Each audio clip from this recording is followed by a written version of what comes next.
sur le départ massif de nos Marocains à l'étranger pour avoir une expérience et surtout sur, je dirais, le manque de moyens et de ressources pour développer nos projets de transformation digitale au Maroc.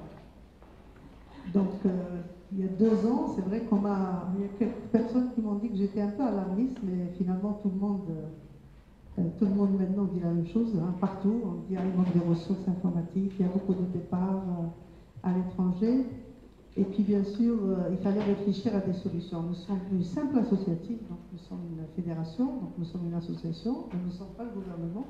Mais nous avons beaucoup de chance parce que nous avons un gouvernement qui est à l'écoute.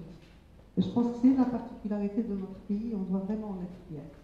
Quand il y a des belles initiatives, il y a toujours de l'écoute en face, et c'est important. Donc nous travaillons d'une manière bénévole. Nous voulons vous associer à cette initiative et on veut un engagement de votre part. C'est une initiative qui ne pourra réussir qu'avec l'engagement des directeurs généraux des entreprises et des directeurs des ressources humaines. En fait, il n'y avait pas plusieurs solutions. On ne peut pas empêcher nos jeunes d'aller à l'étranger. Il faut qu'ils aient une expérience là-bas à l'étranger. C'est bien pour eux, c'est bien pour les pays d'accueil. Nous avons des conventions internationales que nous devons respecter. Et puis, on sait très bien qu'un Marocain reste toujours Marocain, il finit toujours par revenir à rejoindre sa famille et donc son pays, il aura plus d'expérience. Donc il fallait imaginer des solutions, il n'y en a pas beaucoup. Il y a des solutions de régionalisation, on y a pensé beaucoup et c'est dans ce cadre-là justement vous allez voir ces initiatives, parce que justement dans la politique de régionalisation, nous devons inciter nos jeunes, nous devons présenter à nos jeunes des possibilités d'emploi dans leur ville et dans leur région. On ne peut plus continuer à accueillir tous les jeunes de Casablanca entre Casablanca et Rabat. D'abord, c'est pas bon pour les régions et c'est pas bon pour notre secteur parce qu'il y a une trop grande concentration, il y a une inflation des salaires, il y a une inflation au niveau du coût de productivité. Et donc, nous devions justement réfléchir à régionalisation. Et régionalisation, donc il y a régionalisation, il y a également donc formation. Qu'est-ce qu'il faut faire? Il faut former plus. Les formations, je pense qu'il y a maintenant il y a une prise de conscience au niveau du ministère de l'Enseignement supérieur. Il y a des chantiers qui sont lancés. On va également accompagner le ministère pour définir des nouveaux cursus. Donc, mais tout ça, ça prend énormément de temps. Il fallait également, à côté de ça, avoir des solutions d'urgence. Parce que, quand je dis urgence, c'est vraiment urgent. Donc, vous savez, le Maroc s'est engagé dans la voie de la transformation digitale avec l'objectif du Maroc Digital 2020.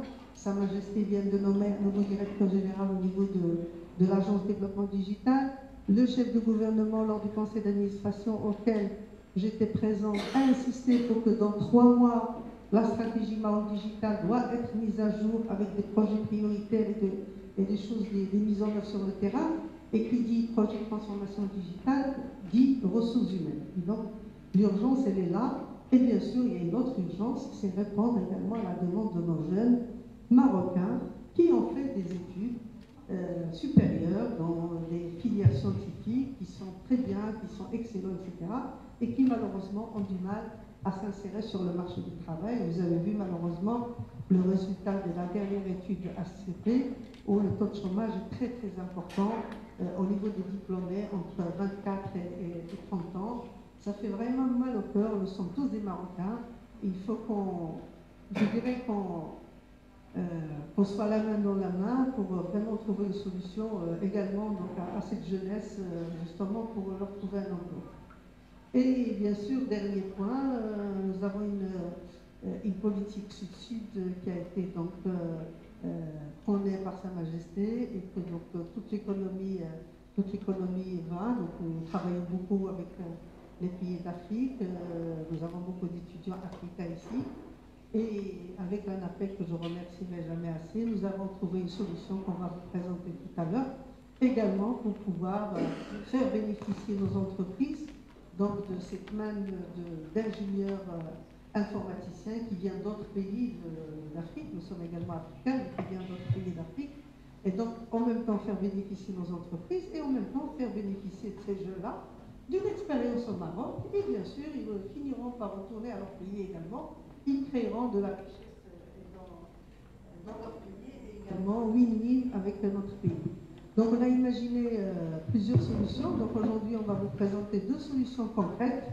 On va essayer d'aller même dans le détail par rapport à ces solutions. Ce qu'on souhaite, c'est qu'à la fin de chaque, on va travailler en 2 parties. On va vous présenter la première session. Et puis, donc, on va avoir une séance de questions-réponses. On veut également des suggestions. On veut que ce soit donc une opération réussie, et ce sera grâce à vous. Et puis après, la deuxième partie, ça sera donc sur cette nouvelle formation qu'on va lancer, qui est le certificat, le CQP, le certificat de qualification professionnelle. Et là, c'est pareil, on va vous donner le détail et on attend de vous, bien sûr, des questions, des réponses et puis surtout des suggestions. Donc, encore merci pour cette présence massive. Je vois que la salle est pleine, donc ça fait chaud au cœur, ça nous fait plaisir. Je pense que c'est un bon démarrage, c'est important votre présence de groupe. Et encore merci à notre partenaire principal, sans qui on ne pourra pas avancer. Donc c'est vraiment un projet à nous deux. Pour avoir un enfant, il faut être 2. Donc voilà, on est 2. Et donc je vais passer tout de suite la parole au directeur général de l'ANAPEC. On le remercie. Merci Madame la Présidente, Mesdames et Messieurs les membres du collège exécutif de l'APV, Mesdames et Messieurs les membres, Mesdames et Messieurs, moi je me réjouis d'être présent aujourd'hui et d'assister au lancement de ce programme qui est une réaction positive et concertée à une situation inquiétante, une situation qui présente beaucoup de contraintes à un secteur dont l'importance n'est plus à rappeler, un secteur plein de potentiel de contribution à la croissance de notre pays. Il ne serait pas du tout raisonnable qu'un tel secteur, avec une telle posture stratégique, puisse buter sur une difficulté telle que la rareté de la ressource humaine dans un pays qui chiffre ses chômeurs diplômés à des milliers, voire même qui s'approche du million dont les chiffres apportent très peu. En tout cas, nous sommes un pays qui est censé disposer de ressources humaines. C'est votre richesse principale. Donc, nous sommes devant des situations d'un marché de l'emploi plein d'aberrations. Et cette aberration principale, c'est qu'un secteur productif stratégique n'arrive pas à accéder facilement à la ressource humaine dont il a besoin pour lever tous ces défis de développement et de croissance. Ce genre d'aberration n'est pas propre uniquement à notre secteur. C'est plusieurs secteurs, nous, qui sont proches à tous les secteurs, nous pouvons témoigner des difficultés et des aberrations qui sont celles de notre marché de l'emploi. À titre juste d'exemple, juste pour faciliter un petit peu la compréhension de cette situation, de la même manière que vous n'arrivez pas à accéder facilement et à trouver à portée de main des ingénieurs high-tech, des opérateurs boulangerie-pâtisserie ne trouvent pas facilement un boulanger et les entreprises de bâtiment ne trouvent pas facilement des maçons. Je ne tire pas l'exemple, mais c'est juste pour vous dire que nous sommes devant une situation aberrante que l'ANAPEC a bien identifiée et aujourd'hui on est en phase d'orienter toutes nos énergies et tous les moyens dont on dispose vers des actions concrètes qui permettent en fait d'aplanir ces difficultés aberrantes. Alors, les difficultés d'ordre structurel, nous assistons aujourd'hui sous l'égide de Sa Majesté à des grandes réformes de l'éducation, de la formation, dont les retombées viendraient à moyen terme. Mais d'ici là, comme a dit Madame la Présidente, d'ici là, il y a des actions d'urgence qui s'imposent à nous tous. Et c'est justement notre programme que nous lançons aujourd'hui, on est un exemple, on est un modèle. Ce genre d'action, ce genre de programme, il requiert une proximité de l'opérateur public que nous sommes vers les secteurs productifs. Nous sommes aujourd'hui dans un exercice de venir en porte-à-porte vers les fédérations, vers les secteurs productifs, parce que, contrairement à ce qu'on pense, un service public de l'emploi partout dans le monde, et nous en sommes un, comme il y en a aux États-Unis, comme il y en a en Mauritanie, comme il y en a en Allemagne. On n'est pas uniquement redevable de services publics aux chercheurs de l'emploi. Un service public de l'emploi tel que l'ANAPEC est redevable de services publics dus à l'entreprise, avec toute l'implémentation d'un service public, depuis l'écoute jusqu'à l'élaboration de solutions, au même titre et dans la même redevabilité que nous le sommes pour les chercheurs d'emploi et pour les gens. Et bientôt, dans les quelques mois qui viennent, nous allons annoncer toute une démarche de solution à l'entreprise marocaine pour manifester la redevabilité de ce droit. Nous souhaitons que l'entreprise sente sa créance en cette matière et insister pour en avoir en équivalence des services concrets.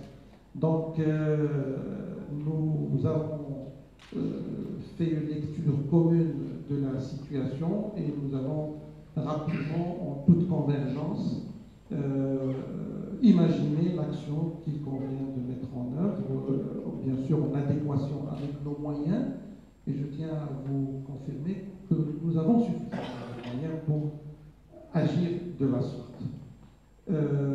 Tout le contenu technique du programme que nos collègues, qui convient aujourd'hui de féliciter, en tout cas nos équipes, ont permis de lever ce défi du temps. Il y a que quelques mois qu'on s'est rendu compte qu'il faut agir en urgence et nos équipes ont rapidement élaboré le cadre conventionnel et le cadre pratique de ce programme.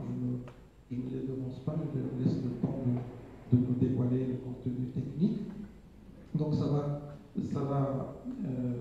nous permettre de mettre à disposition sur différentes régions du royaume de la ressource humaine correcte pour des besoins concrets qui sont ceux de votre secteur.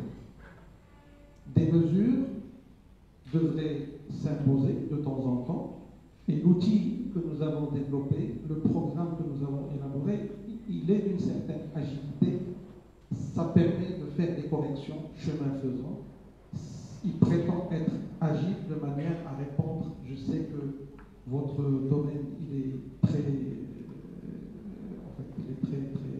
il change dans le temps, ces exigences techniques. Donc, ce genre de programme, ce genre d'action inscrite dans le court terme, c'est ce qu'on appelle les formations de courte durée, ils ont cette qualité d'être agiles et de permettre de changer la donne de temps en temps. L'essentiel, c'est que le secteur productif marocain, si jamais il devait affronter des aléas du marché ou des aléas de la technologie, ou toute perte de compétitivité, si elle arrive, elle ne devrait pas être imputable à ce facteur de production qui est la ressource humaine. Pour le reste des aléas, vous en êtes expert, vous en êtes connaissant, et peut-être ça fait partie de votre identité d'investisseur, d'entrepreneur, de trouver des solutions à des composantes de la machine de production, mais la ressource humaine, on ne peut pas demander au capital d'accoucher lui-même la ressource humaine. Il appartient à l'opérateur public, à l'État, de faire le maximum pour que ce facteur de production soit le plus disponible et le plus convenable aux besoins de l'entreprise. C'est aujourd'hui l'orientation fondamentale de l'ANAPEC avec tous les secteurs, autant que cela puisse être possible pour nous. Merci Madame la Présidente. Merci Monsieur le Directeur. Donc, avant de donner le micro à notre directeur délégué, Mme Omir Maafa, qui va animer, qui va appeler les différents intervenants, je reste juste, c'est un oubli de ma part, désolé tout à l'heure, souhaiter la bienvenue aux organismes de formation qui sont présents ici et je remercie beaucoup et qui ont été vraiment sélectionnés sur la qualité, sur leur image, sur leur savoir-faire. Et on remercie beaucoup parce que vraiment ils ont, je dirais dès le départ, ils ont été présents, ils ont adhéré au projet tout de suite. C'était même pas, je dirais, lucratif. Hein. C'est vraiment, ils ont adhéré par conviction. Et vraiment, on les remercie beaucoup et on espère qu'ils vont nous accompagner, Inch'Allah, tout au long de ce projet. Et pour finir aussi, je remercie tous les membres du bureau et puis surtout de la commission de formation qui sont présents ici et qui ont travaillé depuis novembre. Donc c'est une idée qui a germé en novembre. C'est vraiment 4 mois de travail intense. Donc pour arriver à ce résultat-là, on espère qu'ils vont répondre à votre attente. Je donne tout de suite la parole à Oumi. Mesdames et messieurs, bonjour. Donc, durant cette séance, on va essayer d'aller vite, mais l'idée c'est qu'on vous transmette cette présentation par la suite. Donc, essayez juste de suivre, préparez vos questions, et voilà, après la séance, on vous transmettra la présentation. Donc, on va rapidement s'arrêter sur le contexte qui a été décrit par Madame la Présidente et Monsieur le Directeur Général, le contexte qui a présidé à cette réflexion et les enjeux qui sont assortis. Ensuite, nous allons dérouler les solutions formation emploi qui consistent en une offre globale d'accompagnement des professionnels des entreprises. Donc à travers deux axes principaux, l'intégration des compétences étrangères et le CQP, le certificat de qualification professionnelle. Donc avec le contexte donc, et les constats qui sont là, qui sont des chiffres très parlants. 600 ingénieurs marocains qui quittent le pays chaque année on va estimer entre 50 et 100 par mois. Le recensement de l'ANAPEC a démontré qu'il y a à peu près 2000 diplômés Bac plus 3 des filières scientifiques qui sont disponibles immédiatement et qui pourraient démarrer justement cette formation en CQP. La production nationale qui est aux alentours de 8000 diplômés dans l'IT par an au niveau national, donc filière publique et privée. Et puis ensuite, donc, une estimation qui émane d'une remontée d'information de nos membres et donc qui démontre que 3 entreprises étrangères viennent tous les 15 jours pour recruter une dizaine d'ingénieurs marocains. Donc là, c'est le constat alarmiste qu'avait cité Madame la Présidente surtout. Donc maintenant, les enjeux. Donc là, c'est la transformation digitale, ça a déjà été cité. L'acquisition des compétences IT de la nationale, ça c'est la problématique principale, et donc l'accordement du secteur. Les menaces au niveau local également, c'est la baisse de la compétitivité des entreprises marocaines à l'international, le traitement de l'attractivité du coût donc des investissements et du doing business du Maroc.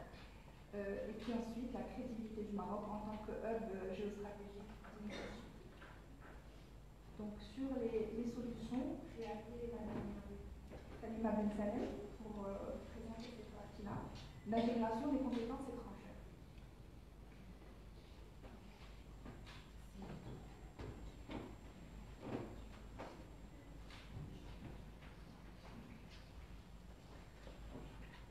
Bonjour à tous. Donc, pour ma part, je vais vous présenter vous donner un aperçu un petit peu de la procédure de recrutement de salariés étrangers. Donc c'est un aperçu, on ne va pas rentrer dans les détails, ainsi que les solutions ou les solutions qu'on va proposer également pour faciliter cette intégration dans le domaine de l'informatique. Donc, comme vous savez, tout salarié étranger doit disposer d'un contrat de travail étranger, conformément au Code du travail, d'accord? Donc l'article 16 jusqu'à 520 du Code du travail impose la détention d'un contrat de travail étranger pour tout salarié étranger. Également, la loi relative au séjour et à l'entrée au séjour des étrangers au Maroc également impose cela. Et tout cela dans le respect des conventions internationales et des accords bilatéraux qu'a le Maroc avec de nombreux pays. Un double objectif à cette approche-là, à la fois protéger notre marché, donc c'est ce qu'on appelle la référence nationale, mais également répondre aux besoins des entreprises. Donc l'économie a besoin de compétences également étrangères qui ne sont pas disponibles ou peu disponibles sur notre marché.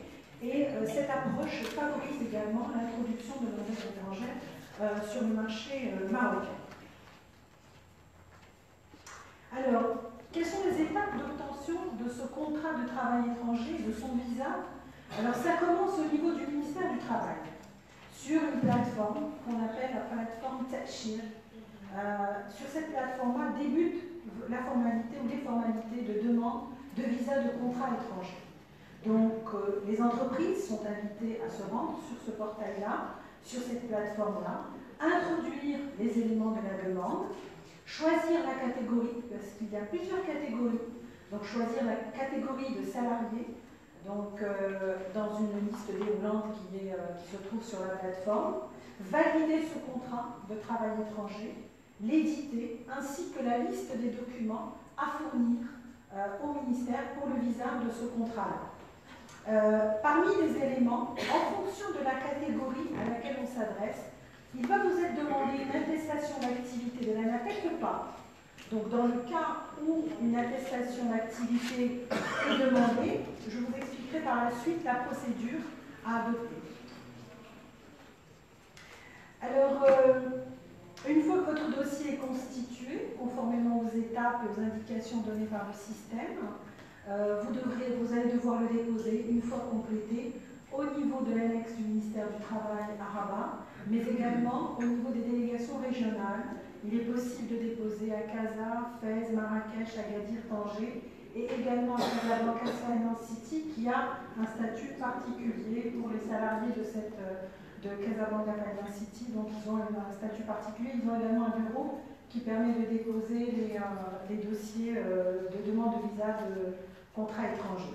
Ensuite, vous pourrez suivre toute l'évolution, tout votre dossier sur le système et vous recevrez une notification sur votre système, sur votre page, disons, qui vous indiquera l'état d'avancement. Est-ce que votre contrat a été visé, pas, est-ce qu'il manque des documents?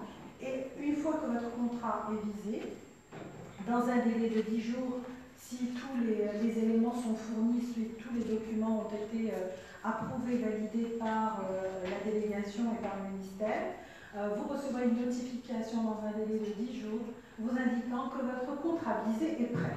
Voilà. Ça, c'est pour la partie concernant le contrat en général de travail étranger. Alors, à partir de l'année 2005, a été mis en place ce qu'on appelle l'attestation d'activité de salariés étrangers. C'est-à-dire qu'il faut que l'ANAPEC est invitée à contrôler la présence ou pas de compétences équivalentes sur le marché marocain. Il y a eu également un arrêté du ministère de l'Emploi, une note conjointe entre l'Intérieur, l'Emploi, l'Industrie, la DGSN, qui retrace en fait cette procédure-là. Et puis la dernière résolution, c'est la résolution du conseil d'administration de l'ANAPEC qui a instauré une facturation des frais liés au traitement de ces demandes d'attestation d'activité de salariés étrangers. Pour ce qui est de la procédure, une fois que vous allez vous adresser à l'ANAPEC pour avoir cette attestation d'activité, vous allez constituer ce dossier. Tous les éléments du dossier sont disponibles sur le portail à la fois de l'ANAPEC mais également sur le portail Catcher. Donc vous avez toutes les procédures qui sont disponibles avec l'ensemble des documents qu'il faudra fournir. Le dossier est validé au niveau de l'ANAPEC.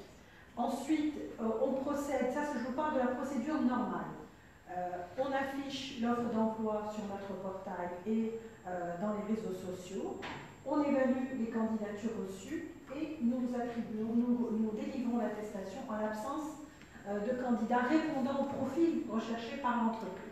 Ça, il s'agit de la procédure normale, mais il y a des procédures simplifiées pour certaines catégories, à savoir les métiers en tension, mais également les profils, les dirigeants d'entreprise, les cadres supérieurs des entreprises pour lesquels l'appel à candidature n'est pas obligatoire.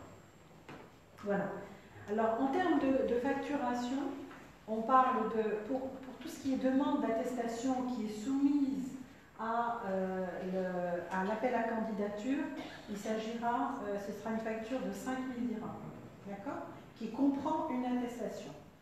Et 1 500 dirhams par attestation, par salarié, à hauteur de 5 attestations de 5 personnes par emploi métier par an. C'est le maximum. Au-delà, nous ne facturons plus la prestation. Pour la procédure simplifiée qui nous intéresse aujourd'hui, donc il y a une catégorie de travailleurs, comme je vous dis, qui ne passe pas par l'appel à candidature, pour laquelle nous délivrons sous 48 heures une attestation une fois le dossier complet validé déposé à l'ANAPEC. Et pour cette procédure-là, il faudra, la prestation est facturée à 1 500 dirhams par dossier, toujours à hauteur de 5 par emploi métier par an. Donc, en 48 heures au lieu de 20 jours, qui est la procédure normale pour des profils qui ne sont ni des profils en tension, ni qui ne figurent ni sur la liste des profils en tension, ni sur la liste des profils des postes de responsabilité, ce qu'on appelle des postes de responsabilité. Alors, quelle nouveauté pour vous?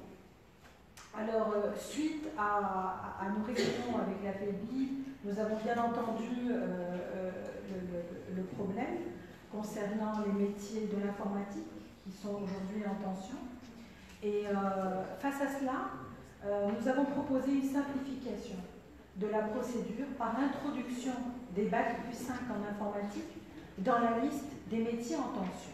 Du coup, la procédure est simplifiée pour vous. Donc, il n'y aura pas d'appel à candidature pour ces profils-là. Donc, il faut justifier simplement la détention d'un diplôme de niveau bac +5 en informatique dans les documents que vous allez présenter à l'ANAPEC. Avec un délai de traitement qui est de 48 heures, du coup, une fois le dossier réceptionné, et puis 1500 dirhams au lieu de 5000 dirhams qui seront facturés à l'entreprise pour ce recrutement-là. Voilà. Merci. Et puis, si vous avez des questions.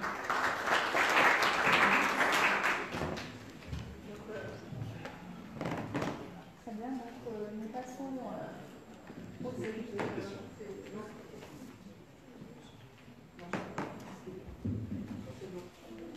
Donc, vous avez vu, c'est pas grave, c'est bon, parce qu'il faut une c'est bon? Ça marche?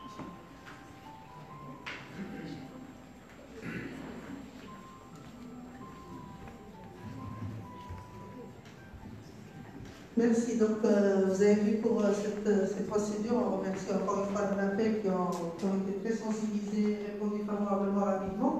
Donc, vous pourrez procéder à des recrutements, ça va vous coûter moins cher, ça va être très rapide. La seule condition, c'est qu'il faut être membre de la PB. Et donc, je pense que c'est important de dire, puisque le directeur est là, il le confirme, donc une attestation de membre à PB vous donne droit à tout ça. Donc, c'est une association, et c'est tout à fait normal que c'est un service aux membres, et donc on doit défendre les membres, mais je pense que vous êtes déjà tous membres. C'est juste pour passer le message. Merci.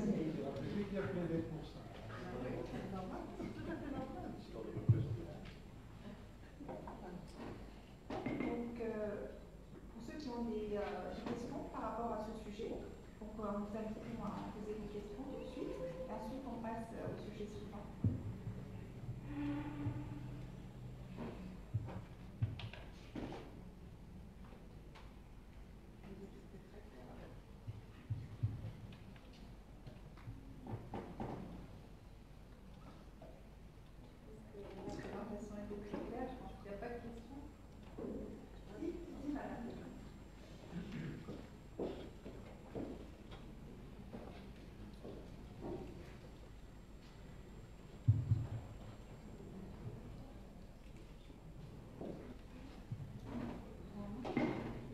Bonjour, merci pour ces explications. J'ai deux questions. Vous pouvez vous présenter, s'il vous plaît? Oui, oui. Donc, Nawel Hakim, DRH BDSI, groupe BNP Paribas. J'avais deux questions. Est-ce que ça veut dire en fait que les publications qui étaient sur les journaux n'ont plus lieu d'être avec cette simplification? Et deuxièmement, est-ce que ça concerne tous les pays africains, européens, etc.? Merci.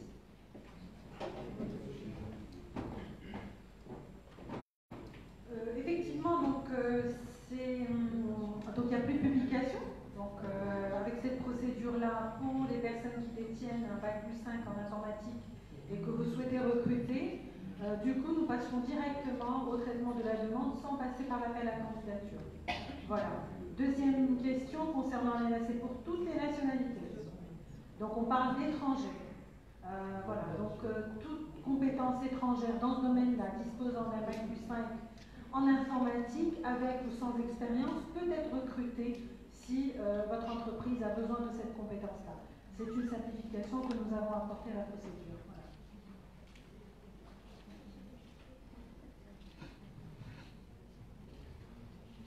Bonjour, je suis Marie Zrak, DRH de la Société Eurafrique d'Information. Je voulais savoir par rapport au diplôme Bac plus 5, est-ce que c'est Bac plus 5 école d'ingénieur, est-ce que vous avez une liste prédéfinie ou c'est tous les Bac plus 5 écoles privées Tous les Bac plus 5. On dit bien que le Bac plus 5 pour justement être le plus large possible. Hein. Donc ingénieur, tous les bacs ou équivalents, Bac plus 5, deux niveaux Bac plus 5 en informatique.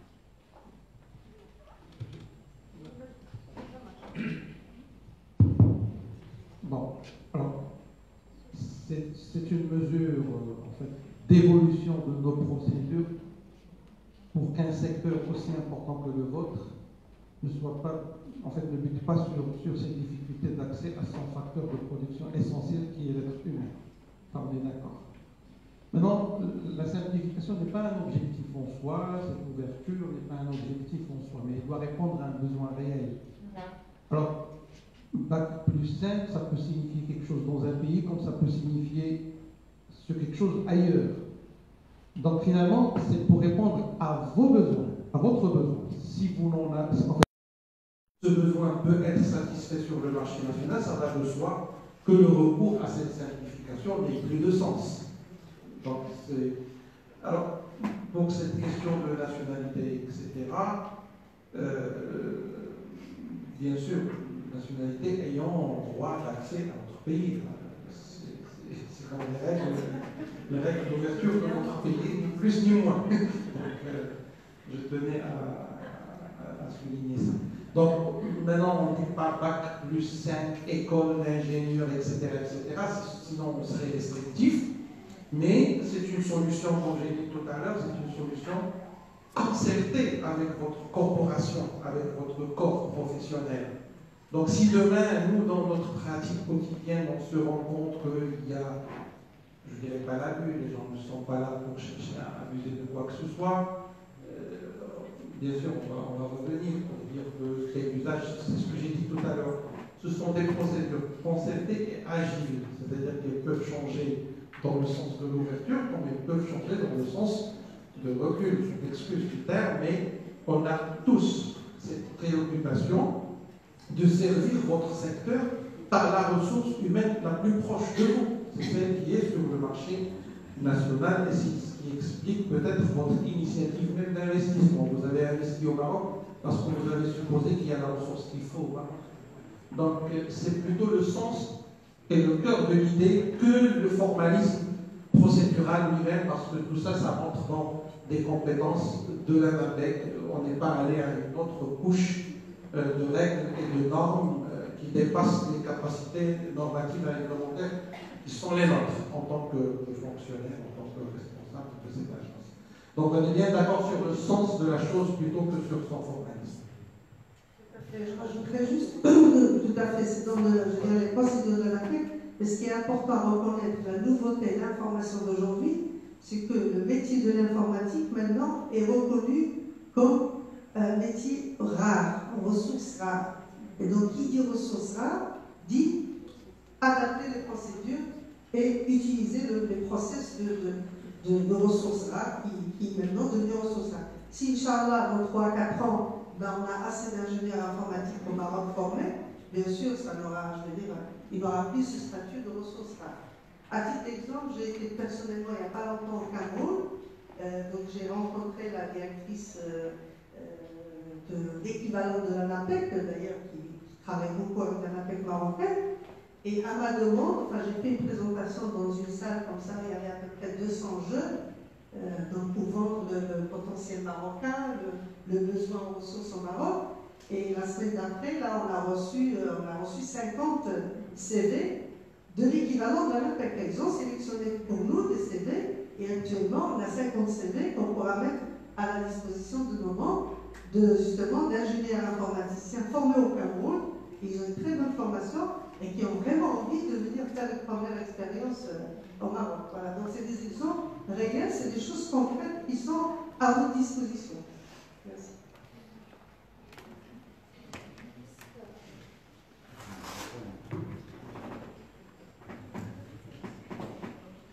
Je me présente, je suis responsable du développement business du Maroc.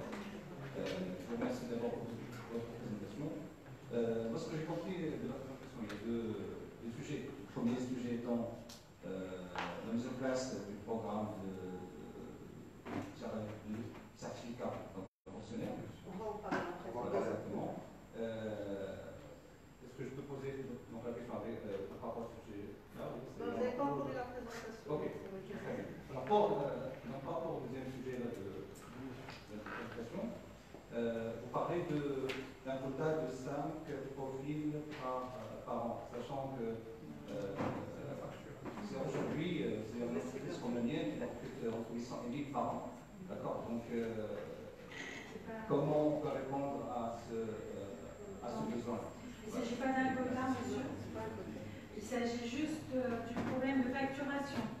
En fait, au-delà de 5 ingénieurs en informatique, disons que vous avez fait une demande pour une dizaine d'ingénieurs en informatique, nous ne facturons que pour 5. Au-delà, il n'y aura pas de facturation, c'est-à-dire nous n'allons pas vous facturer 1500 dirhams pour chaque dossier, pour les 10 dossiers, mais simplement pour les 5. Voilà. Ce n'est pas un quota annuel, c'est juste lié à la facturation.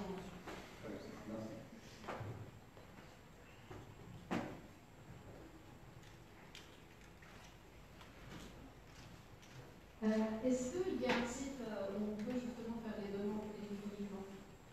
Vous devez commencer vos demandes. Toutes les demandes se font d'abord sur le site du ministère du Travail.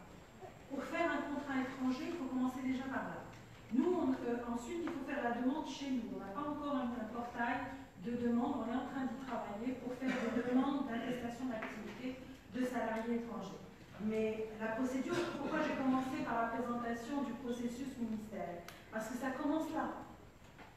L'attestation de l'ANAPEC n'est qu'un document à fournir, à mettre dans le dossier de demande de visa de contrat étranger. C'est un document. Et la demande de ce document, la procédure d'obtention de ce document fait l'objet justement de ces simplifications qui sont proposées pour répondre à un besoin immédiat des entreprises. Voilà. Mais toutes les informations sont disponibles sur le portail. Bonjour à tous. Soufiane Balatos. Une question liée à cette démarche, justement, à l'objet d'un texte, sachant que l'ANAPEC est une agence pédagogique, donc vous légiférez, vous réglementez selon des textes particuliers.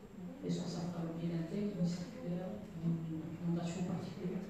La mise à jour des listes de métiers en tension ne fait pas l'objet d'un texte. C'est une mise à jour que nous faisons à notre niveau. Nous informons le ministère, nous publions ça sur le portail pour faire la mise à jour. Ça ne sera pas, il n'y aura pas de notification de texte de loi ou d'arrêté. Bonjour, très Chebli, DRH de deux structures du groupe METEC, Défense Informatique et Forum. La première question relative à la disponibilité de ressources étrangères ici au Maroc. Est-ce que vous le confirmez que le fait de faire appel à une ressource étrangère qui œuvre ici au Maroc en entreprise nationale, le fait de faire appel à elle après une rupture de travail, cela engendre une refonte de la procédure auprès de l'ANAPEC ou non? Je vais très bien compris votre question. Voilà. La deuxième, vous avez fait appel tout à l'heure vous avez fait référence au Code du travail.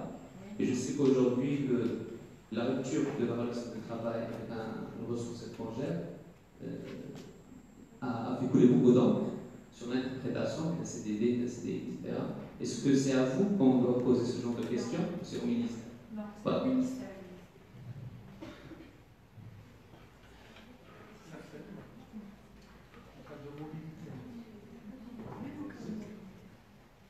Il faut changer de contrat. C'est un nouveau contrat, donc il faut observer la même procédure. Et donc, chaque fois, c'est une procédure. Et bien sûr, si c'est un ingénieur en informatique, dans le renouvellement de la procédure, il va bénéficier de cette mesure spéciale qu'on a conçue pour la paix. Il y a eu des changements même au niveau du contrat de travail étranger. Il y a eu des changements en termes de durée du visa. Donc, mieux coller justement à la nature du contrat lui-même. Donc il y a aussi, il faut s'informer sur les nouveautés par rapport au visa. Maintenant, c'est des visas de 2 ans, de 3 ans, de 5 ans, de 10 ans, en fonction justement de la nature de l'entreprise. Pardon? En fonction de la demande de l'entreprise. En fonction de la demande de l'entreprise. Donc il y a eu des changements aussi, il faut s'informer par rapport à ces choses-là. L'entreprise, c'est l'acteur fondamental et la prestation, elle est due à l'entreprise, le service, elle est rendue à l'entreprise. Et pour encore rappeler que l'ANAPEC est redevable de beaucoup de choses à l'entreprise.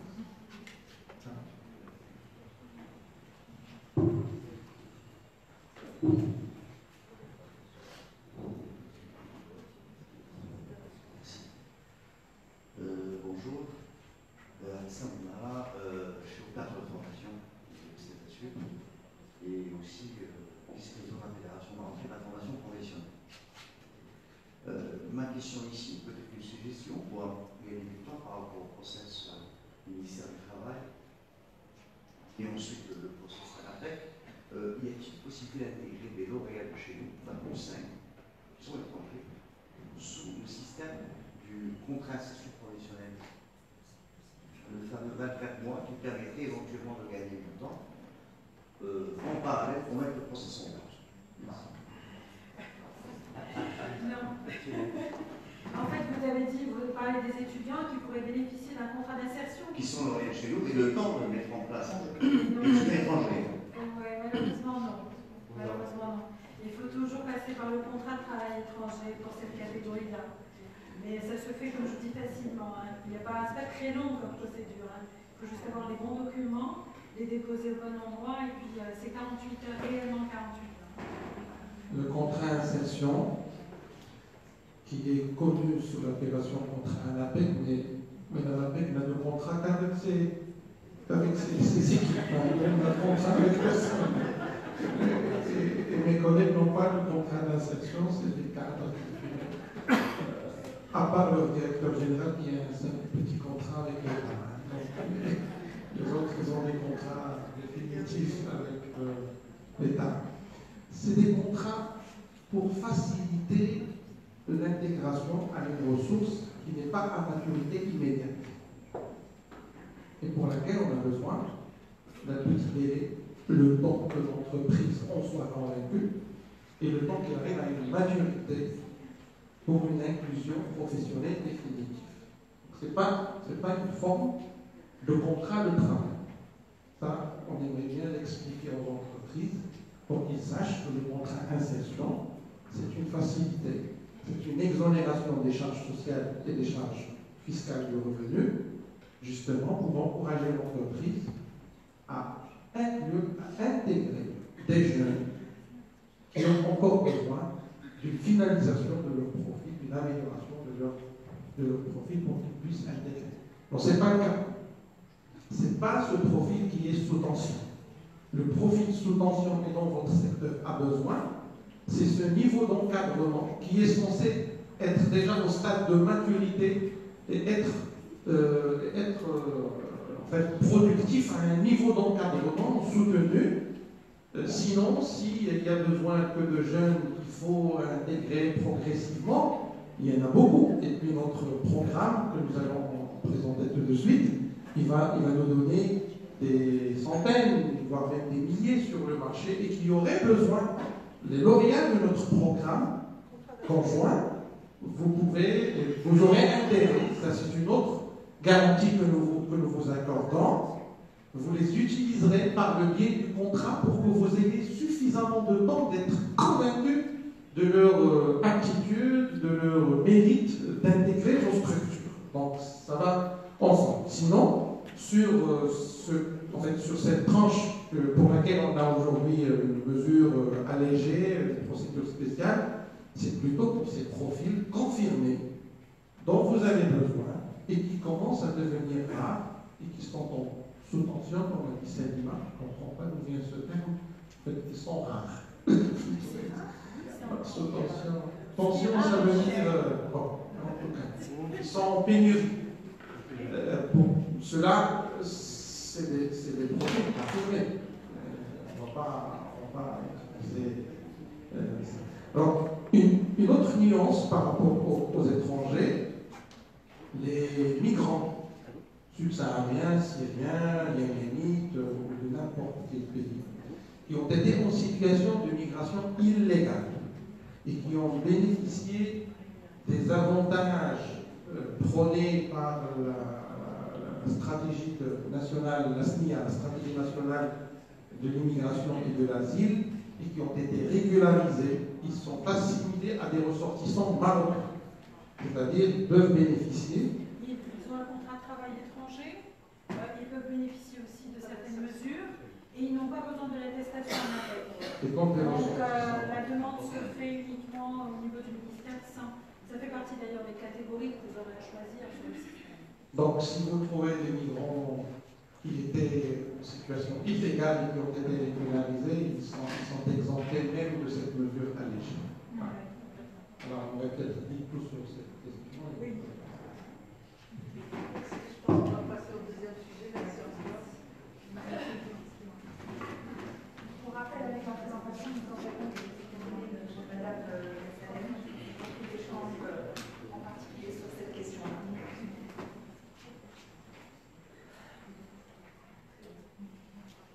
On passe à la partie CQP, encore rapidement des engagements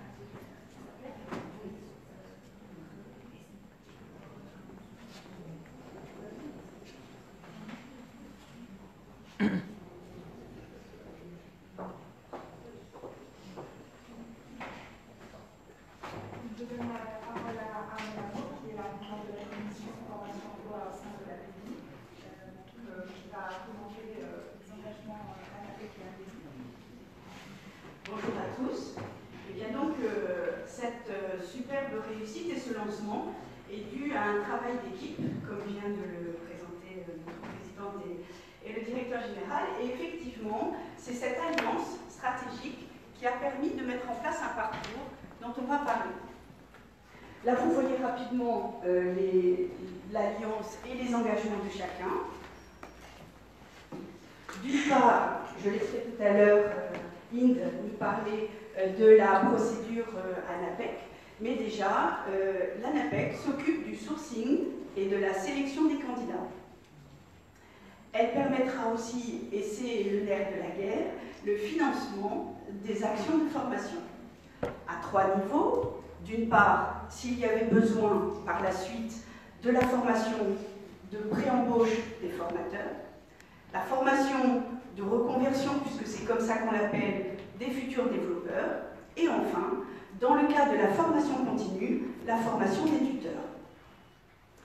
L'engagement de la PEPI, c'est bien la validation, puisque ce CQP, ce certificat de qualification professionnelle, c'est un parcours qui est fait pour des professionnels, par des professionnels et validé par des professionnels.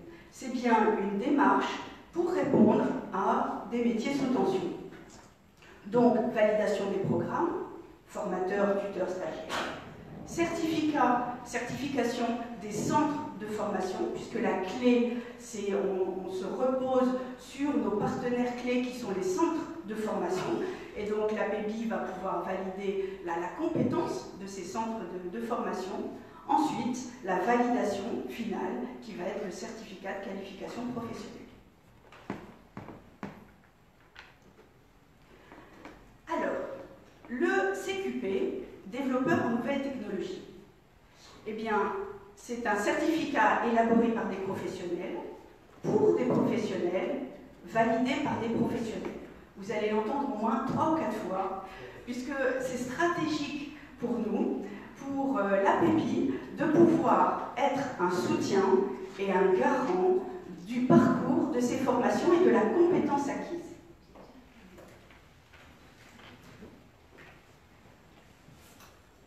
Je crois que ça a été un petit peu trop vite.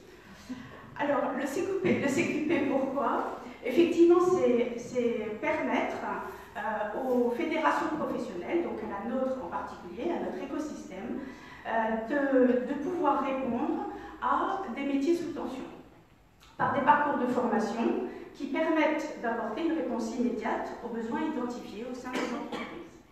C'est basé sur l'acquisition de compétences spécifiques et l'ensemble de cette démarche est certifié par la fédération qui propose dans ce parcours de permettre à chaque candidat d'acquérir des compétences professionnelles qui sont validées par des professionnels.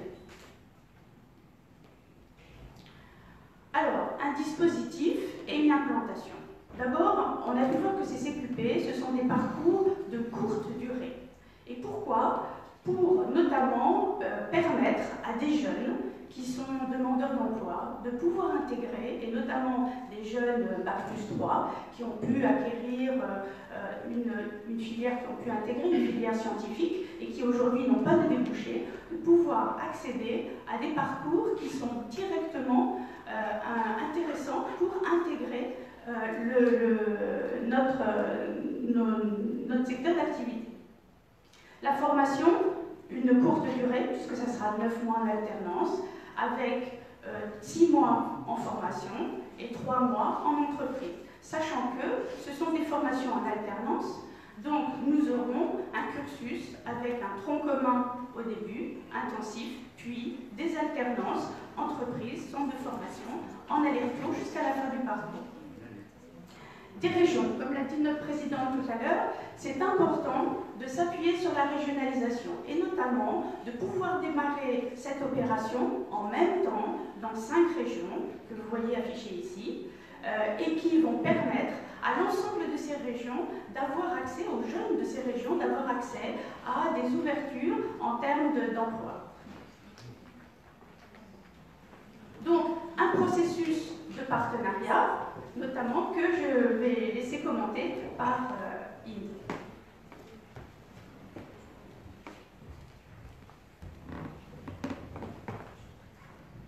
Merci Ahmed, c'est un plaisir d'être parmi vous aujourd'hui.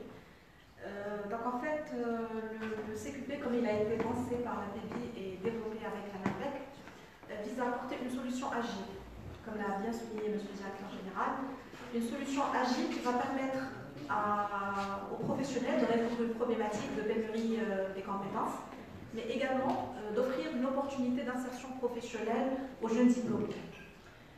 Donc le processus de mise en œuvre passe par les étapes suivantes. Donc la première étape, c'est la conception du cahier de charge opérateur de formation. Donc c'est une étape qui a été lourdement préparée et mise en œuvre par la PEBI et qui définit tous les termes de référence et les conditions d'accès des opérateurs de formation. On est passé ensuite à la sensibilisation des centres de formation. Donc nous avons en ce moment dans le pipe quelques opérateurs de formation qui peuvent passer à la phase d'expérimentation, mais la liste n'est pas exhaustive. Donc le programme CQP est ouvert à tous les opérateurs de formation du moment qu'ils répondent aux critères qui ont été définis par la PEBI. Donc ces opérateurs de formation vont bien entendu présenter leur dossier de candidature et vont passer par un processus de sélection APEBI. Une sélection moyennant une grille de sélection scientifiquement établie et moyennant également les visites des locaux pour s'assurer de la fiabilité des opérateurs de formation et vérifier s'ils sont à même à répondre aux critères qui ont été préalablement définis et également aux conditions logistiques et matérielles.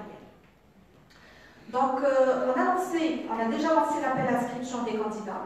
Donc ce qu'il faut savoir, c'est que nous avons déjà un stock de chercheurs d'emploi Bac plus 3 de 2000 personnes qui sont motivées et qui sont prêts à intégrer le processus. Mais en parallèle, nous avons lancé un autre appel à candidature via les réseaux sociaux, via le site web de la NAPEC. Et pour vous donner un chiffre actualisé, jusqu'à ce matin, nous avons eu 4892 inscrits, sachant que l'appel à inscription a été lancé il y a une semaine. Donc 4892 inscrits en une semaine. Ce qui quand même nous donne une idée sur l'affluence qu'a ce programme pour les jeunes diplômés. Donc une fois la base de données présélectionnée par la NAPEC, moyennant les critères de présélection qui ont été définis par les professionnels, je suis bien les professionnels, donc on va procéder à la sélection des candidats. La sélection des candidats va se faire par les professionnels et avec les opérateurs de formation qui vont passer par le processus d'agrément, donc par tout le processus de sélection APEBI. Donc une fois les opérateurs de formation sélectionnés, la liste des candidats sélectionnés, donc on a quand même une visibilité par rapport à la carte de formation, donc on peut alimenter la carte de formation par les opérateurs de formation agréés et on peut lancer les actions de formation. Donc le dispositif de mise en œuvre, c'est la formation contractualisée pour l'emploi. Ce qu'il faut savoir, c'est que le dispositif de mise en œuvre, c'est juste pour la phase d'expérimentation, mais on peut toujours envisager de faire appel à d'autres dispositifs, soit spécifiques, soit la formation qualifiante de reconversion. Donc pour la phase d'expérimentation, on va utiliser la formation contractualisée pour l'emploi, qui est un dispositif de formation pré-embauche financé par la NAPEC, qui permet aux professionnels de réussir le recrutement par une formation ciblée. Les avantages de ce dispositif, c'est que la NAPEC participe au financement, donc finalement c'est du financement, de la totalité des frais de formation jusqu'à 24 000 dirhams par personne. L'opérateur de formation est choisi par la PEBI et le programme de formation est validé par le professionnel. Donc on n'intervient pas au niveau plateforme technique ni au niveau du choix de l'opérateur de formation. Le financement de la formation se fait en 2 tranches. La première tranche, c'est à la formation, c'est sur les 80% du montant de la convention de formation. Donc avant le démarrage de la formation, on signe une convention tripartite, APEVI, opérateur de formation agréé, et l'ANAPEC. Dès que la convention est signée, on peut démarrer les actions de formation. Et la deuxième tranche, c'est sur les 20% du montant de la convention et au prorata des candidats ainsi. Donc, cette approche de conception du CQP est une approche participative intégrée. Donc, on a veillé à ce que les professionnels participent à tout le processus, de la conception à la mise en œuvre des programmes de formation. Donc, c'est une approche qui a donné ses preuves pour les différents secteurs et qui va certainement donner ses preuves également pour l'APEVI, puisqu'on ne fait une étape que sur la validation des professionnels. Formalisation des responsabilités des différentes parties prenantes. Donc avant même de démarrer tout le processus, on a signé une convention de partenariat avec l'APEVI qui énumère tous les axes de partenariat, y compris le volet CQP. Recensement efficace en amont des besoins des professionnels en effectif et en qualité. Donc on ne va démarrer la formation que si on a une visibilité par rapport aux besoins en recrutement et en formation adaptation des professionnels. Donc il faudrait quand même qu'on puisse avoir une visibilité par rapport à vos besoins en recrutement pour qu'on puisse s'assurer de la réussite de l'action de formation. Et pour nous, la réussite de l'action de formation, c'est un indicateur précis, c'est l'insertion des candidats. Sélection efficace des candidats à la formation par commission mixte et moyennant des outils de présélection. Donc comme je l'ai expliqué, on a lancé l'appel à l'inscription des candidats. On va procéder à une première présélection moyennant des éléments qui sont vérifiables par l'ANAPEC, mais c'est aux professionnels et aux opérateurs de formation agréés de procéder à la sélection définitive des candidats. Donc n'intègre la formation que les candidats qui sont passés par tout le processus de sélection, y compris la sélection professionnelle et opérateurs de formation. Donc c'est un gage quand même de réussite de l'action de formation. Sélection scientifique et pédagogique des opérateurs de formation. Donc le CQP, il est clair, il définit tous les termes de référence, toutes les conditions d'éligibilité et administratives par rapport aux manuels liés à la formation contractualisée à l'APEC et techniques par rapport aux conditions exigées par l'APEC. Implication des professionnels au cours de la formation. Donc on va inciter les entreprises bien entendu à organiser des journées d'immersion. Mais ce qui fait la particularité du programme, c'est que c'est un programme qui a été conçu selon le mode d'alternance. Donc c'est le mode alternance, donc automatiquement c'est à peu près 360 heures en formation chez l'entreprise. Donc ce qui nous assure quand même une certaine qualité par rapport au produit fini, par rapport aux candidats à la sortie. Évaluation régulière des programmes de formation, moyennant des tableaux de bord, moyennant un système d'évaluation approprié. Donc, ce qu'il faut savoir, c'est que nous avons un comité technique du programme. Ce comité va veiller à instaurer un système d'évaluation et de suivi rigoureux, et moyennant des études d'impact et des études de satisfaction, pour pouvoir intégrer le CQP dans un processus d'amélioration continue. Donc, le système, il est agile, il sera sujet à des ajustements, à des améliorations au fur et à mesure. Donc, l'idée, c'est vraiment de pouvoir l'intégrer dans un processus de qualité. Suivi personnalisé des candidats par l'ANAPEC. Donc, c'est des financements étatiques, c'est des deniers publics. Donc, on doit s'assurer et de la qualité de la formation et de l'accompagnement des candidats et des bénéficiaires de la formation à l'insertion. Et puis, l'application des opérateurs dans la phase d'insertion, d'où justement la partie octroyée au financement tranche insertion, qui incite les opérateurs de formation à s'engager et dans la sélection des candidats, et également dans l'accompagnement à l'insertion en poste de formation.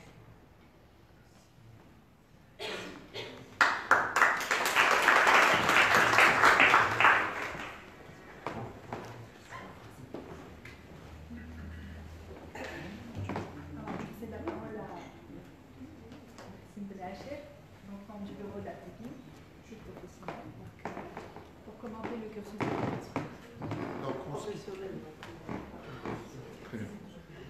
pour ce qui concerne le contenu des formations qui vont être dispensées, nous les avons construit sous forme de 5 unités, chacune visant un certain nombre de compétences que devra acquérir l'apprenant.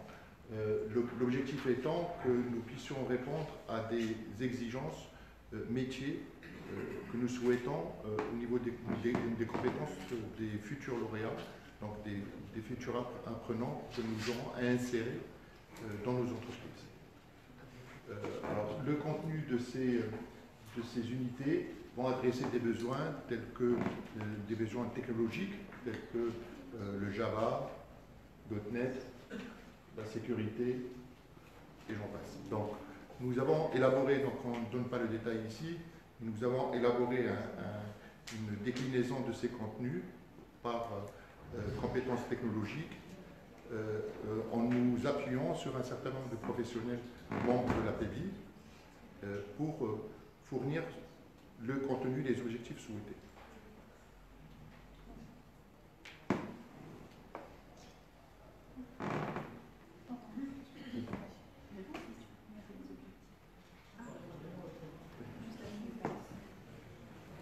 Juste la slide avant, mais rapidement, pour que l'échange se fasse le plus large possible avec l'assistance. Donc effectivement, c'est simplement pour rappeler peut-être les objectifs. L'objectif, c'était ce parcours de formation a été co-construit avec des pédagogues et des professionnels, avec une écoute des organismes de formation partenaires. Nous avons établi aussi que ce parcours répondait globalement à 80% aujourd'hui de la demande des métiers sous tension et permettait notamment de pouvoir permettre aux candidats donc, une meilleure insertion et aux entreprises de trouver leur bonheur. Donc vous avez ici l'ensemble des objectifs de cette formation et nous aurons l'occasion lors des échanges de pouvoir peut-être répondre à des questions spécifiques. Merci. Merci. Moi, je voudrais juste insister sur un point, s'il vous plaît, parce qu'on n'a peut-être pas encore insisté sur l'alternance. C'est très important. Donc, en fait, la formation va se dérouler chez l'organisme de formation, mais à partir du 3e mois, il va y avoir des allers-retours entre l'entreprise et l'organisme de formation. C'est très important. Et c'est de là que, d'ailleurs, c'est de là que nous avons besoin de vous, entreprise, parce qu'il faut désigner un tuteur. Et nous allons même offrir une formation de 3 jours pour le tuteur, pour qu'il, justement, c'est une formation autour de l'accueil des stagiaires et de l'encadrement des stagiaires. Donc c'est très important, nous allons vous envoyer bien sûr un questionnaire, et donc pour que vous nommiez au sein de chaque entreprise où nous avons besoin de nom d'un tuteur. Et vraiment, il faut, je dirais, si vous adhérez, il faut adhérer complètement. C'est important, ça répond à vos besoins, ça répond aux besoins des jeunes, et je peux même le considérer comme une action qui peut rentrer dans la responsabilité sociale des entreprises. Mais je pense que c'est important. On est en train de voir avec M. le directeur de l'ANAPEC pour aller plus loin, peut-être par rapport au diplôme, par rapport à la gratification, au niveau de l'image de l'entreprise, c'est important. Croyez-moi, on vous réserve des bonnes surprises. Mais je vous demande, s'il vous plaît, de jouer le jeu, de vous intégrer dans le programme, mais vraiment, je dirais entièrement. Merci. Donc là, il y a toute l'équipe qui peut répondre à toutes vos questions. N'hésitez pas, parce que vraiment, je pense qu'il faut qu'on sorte cet après-midi avec. Il ne faut plus qu'il y ait des ondes d'ombre et qu'on puisse répondre à toutes vos questions. Je voulais simplement rajouter que le CQP a été conçu comme gage de compétences acquises par l'apprenant. Donc pour nous, entreprises, c'est la certification que l'apprenant a suivi un cursus qualifiant qui lui permet de certifier, de prouver qu'il dispose des compétences qu'il prétend avoir. En complément de ce qu'a dit Madame la Présidente, recevoir un apprenant ou un stagiaire en période d'alternance n'engage en rien l'entreprise ROT. N'engage en rien, et même la couverture, assurance, elle sera incluse ailleurs. C'est-à-dire que c'est juste une participation de l'entreprise à une opération. Vous savez combien il est noble, et puis économiquement, il a un sens, puisque l'alterné, et vous me corrigez, qui est technique, il peut être dans une entreprise qui n'est pas celle qui s'est engagée à son recrutement. Donc c'est possible. Et puis ça donne à l'entreprise qui reçoit l'idée sur un éventuel, je ne dirais pas débauchage, mais devant, en tout cas. Il est devant et puis ça peut vous donner des idées pour d'autres choses. Lorsque vous êtes engagé à rien. Voilà.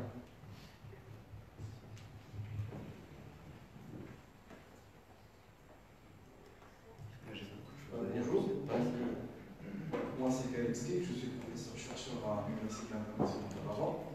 Je vous remercie tout d'abord de nous avoir invités à ce meeting qui est très intéressant, de nous avoir invités aussi à participer à la formation CQP.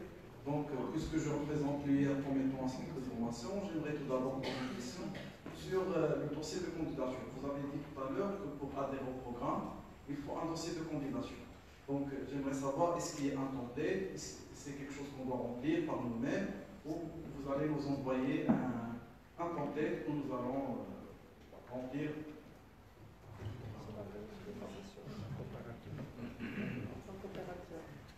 En fait, en tant qu'opérateur de formation, déjà, il faut répondre au cahier de charge technique de l'APEDI. Donc, c'est un cahier de charge qui va vous être envoyé incessamment.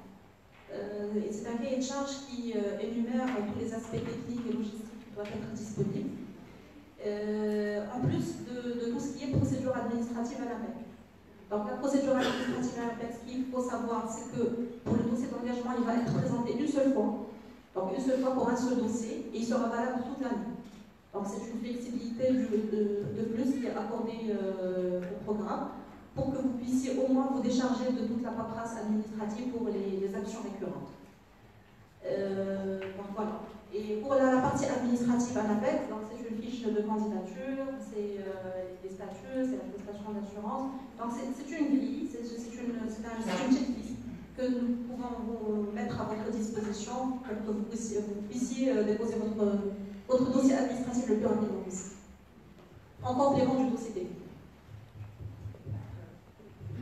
L'UIR est largement éligible.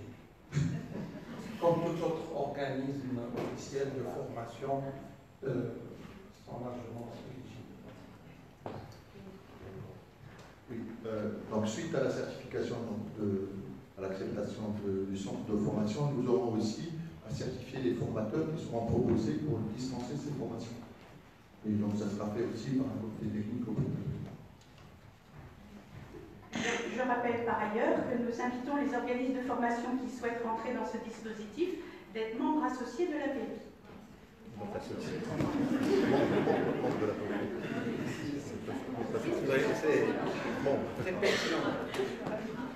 J'avais une question, s'il vous plaît, par rapport juste pour finir sur ce point, nous avons parmi nous effectivement des organismes de formation qui sont devenus membres pour pouvoir taper, pour pouvoir s'insérer dans le CQP et nous les formations.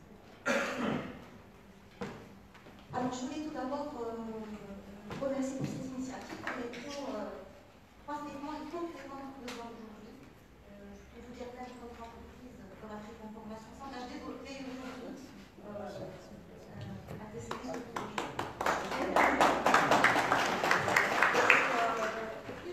J'avais deux questions. La première, c'est par rapport au processus. Concrètement, l'entreprise, comment est-ce que ça s'adresse à la PDI, est-ce que ça s'adresse à la taille, comment ça se passe? Est-ce que vous envoyez une liste de candidats qu'on choisit et par la suite que vous formez vous?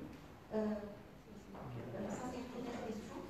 Et quels sont nos engagements? C'est-à-dire, si on choisit quelques personnes à former, est-ce qu'on a un engagement de recrutement? Comment ça se passe? En fait, c'est une opération qui est ouverte. Il n'y a pas, et je rappelle que l'ANAPEC n'a pas ses propres candidats. L'ANAPEC, c'est juste un service public de passage, c'est un repère pour les chercheurs d'emploi. Sinon, si vous-même, vous avez des candidats avec lesquels vous n'avez conclu aucun contrat d'emploi, d'embauche, vous pouvez bien sûr les canaliser sur ce canal et puis s'adresser à qui Dorénavant, sur ce projet, l'APB ou l'ANAPEC, c'est un guichet unique, tous les deux. Donc, le plus proche de chez vous, vous pouvez vous en servir. Donc, il n'y a pas de... Mais a priori, mais c'est déjà sur nos canaux de communication, c'est déjà annoncé. Mais si vous êtes partant, on peut conclure et on peut s'insérer là-dessus. Je donne à ma collègue Hind. En fait, déjà pour vous faciliter tout ce qui est procédure administrative, et à l'instar de ce qu'on fait avec les autres associations professionnelles, c'est que le recensement des besoins et même l'expression du besoin se fait directement à l'APB. Donc vous allez définir votre besoin en recrutement et en formation et adaptation. Donc on va l'intégrer bien entendu dans notre provision de formation et adaptation. La partie administrative des conventions vont être signées par l'APB. Il y a deux scénarios qui peuvent se présenter. Deux cas de figure. Soit vous allez participer à la sélection des candidats, soit que l'APB va prendre en charge même la partie sélection des candidats, mais vous allez assurer le coaching et vous allez assurer la partie interne. Donc c'est à vous de voir la manière la plus appropriée pour vous faciliter au maximum la procédure. Et pour le sourcing, il y a deux cas de figure également. Bon, déjà, on a lancé l'appel à l'inscription. Nous avons une base de données assez conséquente des diplômés scientifiques qu'on va bien entendu faire passer par le processus de présélection et de sélection. Mais vous pouvez toujours inviter les candidats que vous avez dans le pack à intégrer le programme, soit à s'inscrire directement sur le lien que nous avons créé spécifiquement pour le programme, soit à venir à l'agence ANAPEC pour l'accompagner justement dans l'insertion et faciliter également la partie intégration dans le programme. Par rapport à notre engagement, est-ce que vous formez des candidats, on s'engage, il y a un engagement de recrutement? C'est vrai que ce que nous faisons et tous les garde-fous qu'on intègre dans le programme, finalement c'est pour vous fournir des candidats qui sont destinés à vous, étant donné que vous avez participé à tout le processus, donc il n'y a pas vraiment de raison pour que vous ne soyez pas satisfait à la fin de la formation. Et même en cours de route, vous avez la possibilité d'apporter les modifications, les améliorations sur le programme de formation. Mais l'engagement est beaucoup plus long. Mais notre engagement à nous, c'est de pouvoir assurer le maximum d'insertion des lauréats de cette formation et même pour la pérennité, pour la notoriété du programme de formation. Je rajouterais que même s'il n'y a pas un engagement en fait, de recrutement signé par l'entreprise, mais si l'entreprise nomme un tuteur, investit sur un tuteur, reçoit des candidats en alternance et que ça se passe bien, il n'y a aucune raison que l'entreprise ne recrute pas. Je pense qu'on reste tous dans ce même cas, et donc c'est un peu ça l'objectif, la finalité, c'est ça. Bonjour, je dirige une organisation qui s'appelle 3W Academy, qui forme les développeurs en France et qui s'est installée au Maroc, et une école de formation professionnelle qui s'appelle IFIAG, qui forme les développeurs aussi. Je me rassois. Alors, j'ai plusieurs questions. Ça va être long, c'est pour ça. La première, c'est qu'on parle de profil à recruter, mais à aucun moment vous nous avez dit à quoi ressemblait ce profil de sortie de la formation. Donc, on aimerait bien savoir qu'est-ce qu'on est censé former en tant qu'organisme de formation. Le programme, il n'est pas très détaillé, mais bon, j'ai discuté avec plusieurs des entreprises qui sont présentes ici, mais il ne m'a pas semblé voir les soft skills, par exemple, toutes les compétences de communication qui sont essentielles et qui sont dans un secteur technique. Donc, juste une question de détail sur les... Ah, si c'est transversal. D'accord, super. Donc, ma première question, de précision du profil de sortie. La deuxième, c'est que comment on va évaluer en fait, ce profil? Qui va l'évaluer dans une commission? Vous avez dit que c'était une commission. Mais comment ça va se faire? C'est sur la base de projets réalisés? C'est sur la base d'entretien? Comment on fait l'évaluation? Le troisième point, c'est vous dites aux entreprises qu'elles sont pas engagées, que c'est un engagement moral. Et en même temps, il me semble, c'est juste une précision que je demande, que la deuxième tranche de paiement et de prorata des gens qui sont placés. Donc pour les organismes de formation, comment ça se passe en fait? Voilà. Tu réponds sur oui, alors peut-être pour les deux premières questions, je vais vous répondre et puis je laisserai pour la dernière question. Les deux premières questions qui sont un peu les mêmes, c'est-à-dire quelles sont les formations, enfin, quelles sont les... Je vous interromps une seconde, je voulais juste dire que je suis membre de la PBI. Merci monsieur, bravo.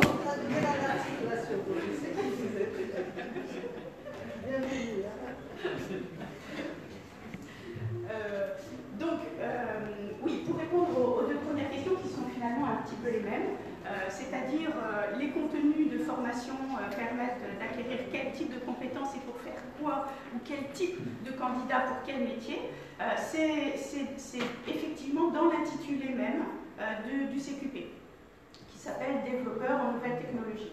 C'est-à-dire quelles sont les compétences. Aujourd'hui, on disait que c'était un parcours qui propose de répondre à peu près à 80% des demandes aujourd'hui sous tension. Et donc, on va pouvoir former des jeunes en à peu près 9 mois pour leur donner des compétences spécifiques, techniques, pour répondre au métier de développeur, qui est le métier sous tension.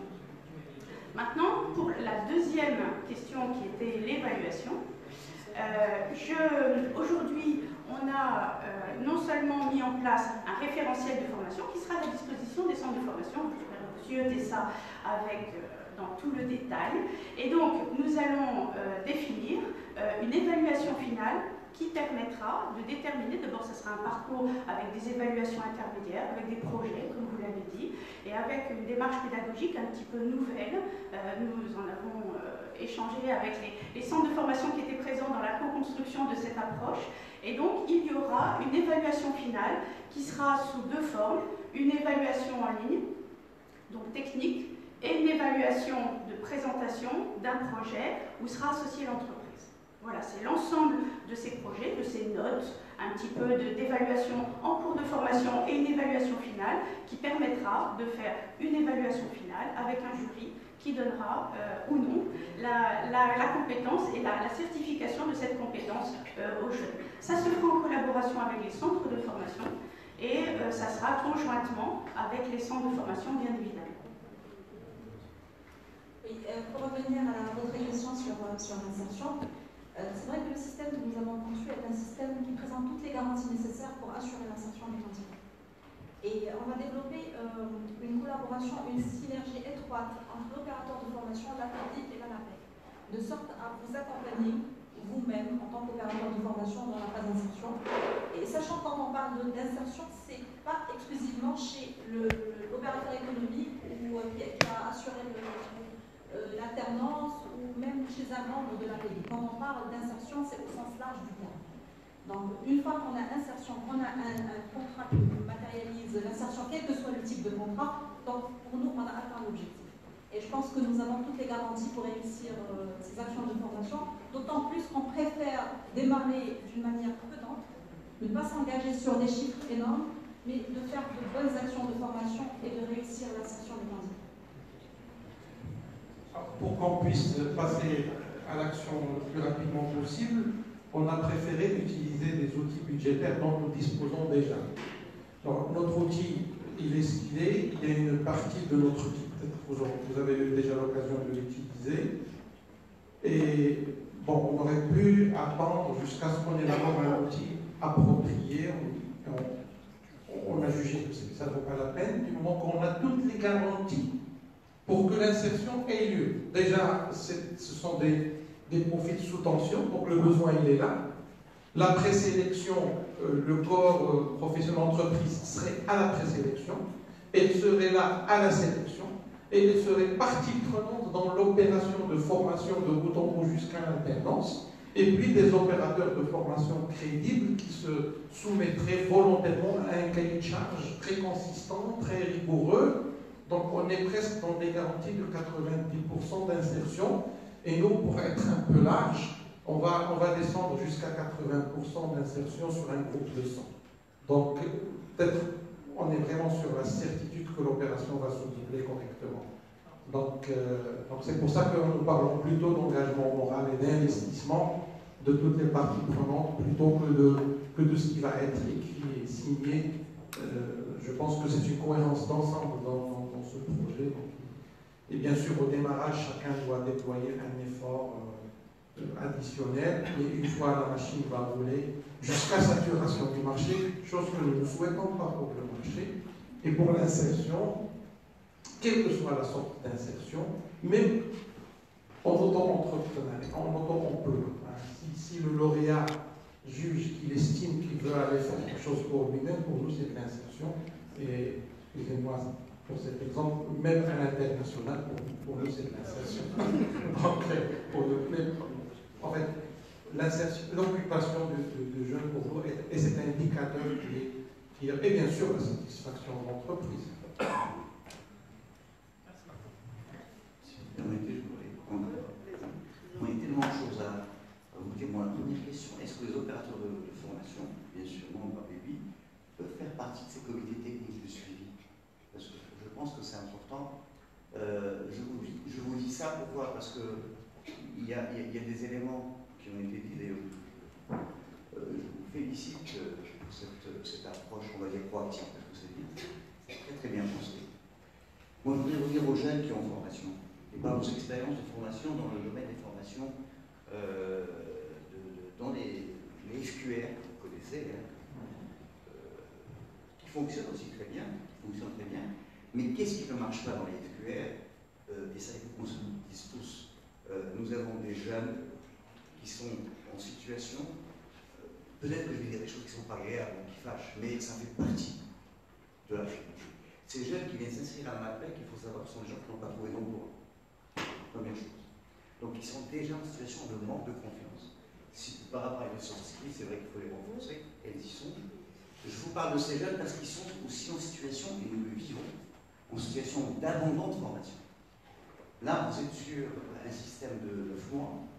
Moi, je peux vous dire que par expérience, et mes collègues peut-être vont vous le confirmer, vous commencez avec un groupe de 25, vous risquez à finir à 10-12. C'est des choses qui existent, on n'est pas rien. Bon, je vais vous parler peut-être de suggestions de solutions. Ces jeunes ne sont peut-être pas assez coachés par nos formateurs, mais pas. Ces jeunes ne croient plus tellement dans cette capacité d'insertion, parce que si je vais faire cette formation, on verra.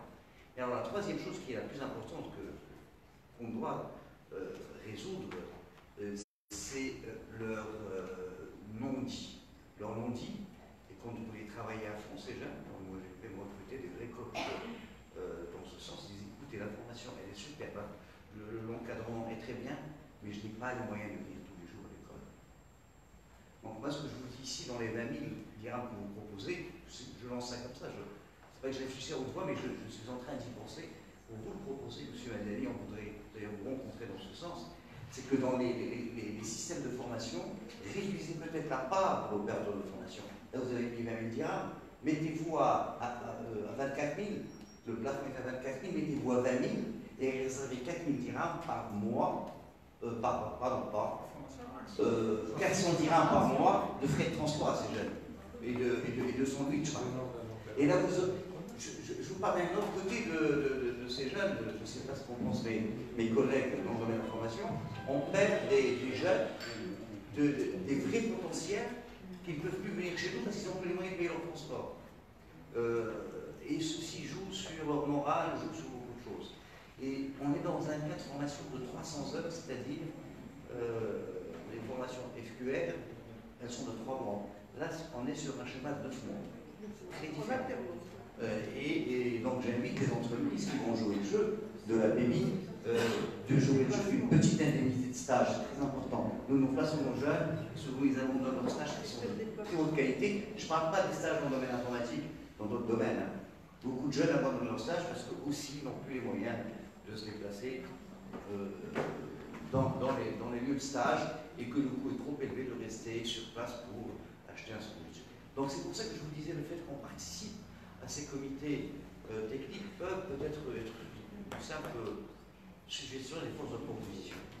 Et alors, un autre côté, bon, je vais repasser la porte parce que c'est l'autre côté système de pour les opérateurs de formation, quand nous sommes une école de formation professionnelle ou supérieure, dans des formations diplômantes, nous ne sommes pas assujettis à la TVA.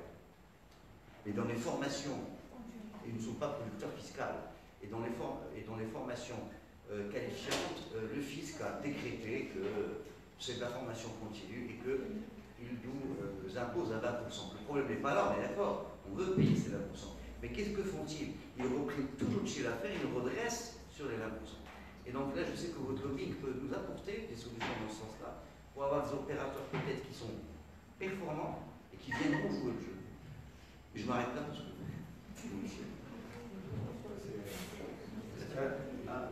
En fait, venant d'un opérateur de formation, je ne peux que m'en réjouir et dire, en fait, nous, si l'opérateur de formation imagine des mesures accessoires dans sa facture, nous, on est preneurs.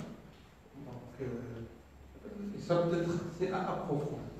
Mais bien sûr, il faut que tous les opérateurs de formation puissent jouer le jeu, parce que nous avons estimé que les 24 000, c'est 24 000. Si après, il y aurait une contribution à plus de pertinence, à plus de viabilité de l'opération, c'est faisable. C'est faisable dans nos pratiques. C'est faisable, je peux vous l'assurer. Et je me réjouis que ça vienne d'un opérateur de formation. Franchement, je vous félicite pour cette audace et cette générosité. Pour ce qui est de comité, je pense que ça va de soi, parce que, sous-entendu, l'opérateur de formation, il a une responsabilité sur le développement de l'opération jusqu'à son aboutissement par l'insertion. Donc ça va de soi, parce que c'est un comité conventionnel. Nous ne sommes pas en présence d'une certification d'État. Mais je pense que c'est un processus qui a toutes les qualités de la rigueur qui est requise, même pour une certification d'État, mais ce n'est pas notre préoccupation. Nous, la satisfaction d'entreprise pour nous est la meilleure certification, mais là, la PBI, pour plus de formalisation de ces acquis et prend cette charge à sa charge, c'est déjà un effort de la part du corps. Pour ce qui est de... Maintenant, on aurait pu attendre encore une année jusqu'à toutes les conditions soient remplies et on va faire subir au secteur encore un contretemps qui est préjudiciable. Aujourd'hui, il nous appartient de commencer, de démontrer la pertinence de la démarche, et puis tous les plaidoyers auraient leur légitimité par la suite, y compris ce plaidoyer de nature fiscale, que je n'exclus pas, mais vous êtes libre de l'exprimer en cette conjoncture où il y a de l'écoute de la part de tout le monde sur cette problématique de la jeunesse, la formation et l'insertion. Mais celui qui se lance sur le bain aurait peut-être l'attention des autres beaucoup plus que d'autres qui continuent à théoriser dans leur bureau.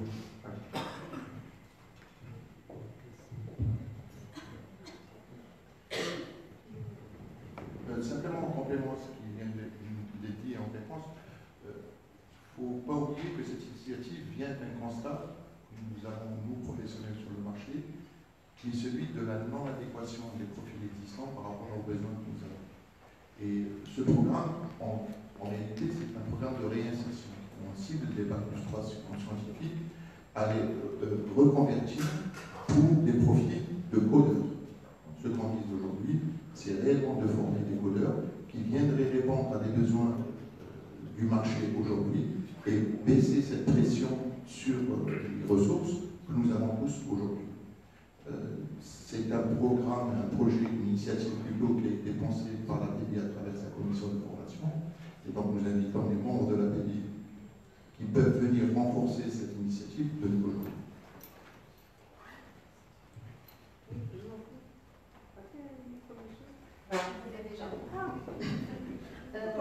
Merci pour cette initiative. On a vraiment vu le contexte. J'avais une première question, après je vais partager rapidement avec vous quelques impressions. Est-ce que quand on parle de bac plus 3 scientifique, est-ce que scientifique c'est savoir et un mauvais, est-ce qu'on entend par bac plus 3 en informatique? c'est plutôt scientifique. C'est une expérience en fait que nous avons déjà eue en l'an 2000, à l'occasion du but 2000, et ça a très bien fonctionné. Moi-même, en tant que chef d'entreprise au niveau de GFI informatique, j'ai des consultants qui en fait émanent de cette initiative de but 2000. C'est en général des licenciés en physique, chimie, maths, même agronomie, enfin, tout ce qui est matière scientifique. Et on avait réussi en 6 mois justement à les convertir et ça a donné des bons résultats. Alors, les tests, bien sûr, ça va être plus des tests de logique, ce qui est tout à fait normal, logique, motivation, mais ils s'adaptent assez bien. Merci. Alors j'avais 3 remarques. La première, c'est que j'étais parfois voir des doyens de faculté ou des écoles de faculté, et ils me disaient qu'aujourd'hui, il y avait très peu de Bac+3 qui voulaient rester au niveau de Bac+3, que généralement, ils s'orientent vers le master. Donc je peux poser, enfin je partage avec vous voilà, ce sujet-là. Mais si vous avez reçu 4800 inscrits en une semaine, voilà, c'est qu'il y a de ça. Deuxièmement, je conseille vivement d'intégrer, vous l'avez déjà mis, la formation communication. Et quand je parle de communication, ce n'est pas forcément la langue, c'est aussi la structuration des idées. Parce qu'on peut bien parler, mais voilà, on pose une question, on répond à droite à gauche, et ça c'est très compliqué en termes d'analytique et de synthèse.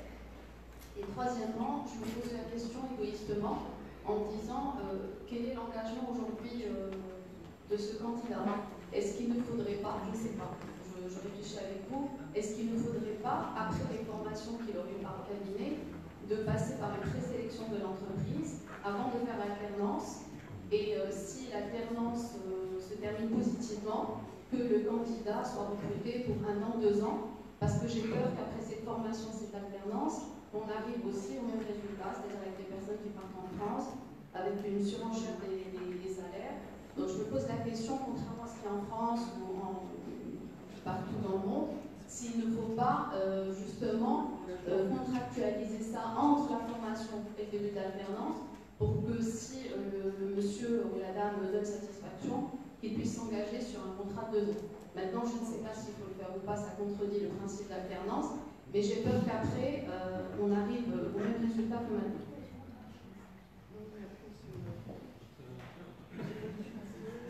Il ne faut pas trop avoir peur. Si on a peur, on aurait tous préféré rester dans nos bureaux. Et puis, on risque de perdre beaucoup de temps à imaginer des restrictions jusqu'à instaurer des trucs de gendarmes à la frontière. Et ça c'est pas jouable. Ce qui est jouable, c'est de former le maximum. Et nous, on vous confirme qu'on a suffisamment de moyens pour faire le maximum, sur l'hypothèse que vous pouvez insérer le maximum. Donc vous êtes interpellé pour faire le maximum auprès de vos donneurs d'ordre, pour avoir le maximum de travail, exprimer un volume maximal de besoins en ressources humaines. Et nous, on suit le métier, on suit la profession pour qu'on mette le maximum sur le marché. Et après, chacun fera en fait, du sien pour que ces jeunes préfèrent être maintenus et rester. S'il n'y a pas cette préférence délibérée de la personne, rien ne peut contraindre, parce que ce jeune qui va rester chez vous parce qu'il est contraint par une signature ou un papier, je ne pense pas qu'il vous conviendra bien, je ne pense pas qu'il sera motivé. Et puis, les évaluations de motivation, ils devraient être exercées, comme vient d'être signalé par Madame la Présidente, ils devraient être, en fait, la motivation devrait être évaluée à la présélection, ainsi que d'autres capacités. On ne va pas mettre les 4000, n'auraient pas tous place, parce qu'il y en a à qui manque quelque chose. Donc, il va falloir bien présélectionner, bien sélectionner, bien former, bien je ne sais pas quel est le verbe, tutorer, et puis si on tombe sur des proportions de 60-80% à maintenir sur le marché national, on serait sur des performances correctes. Et puis après, si l'international grignote quelque chose sur ça, ça ne doit faire du mal à personne.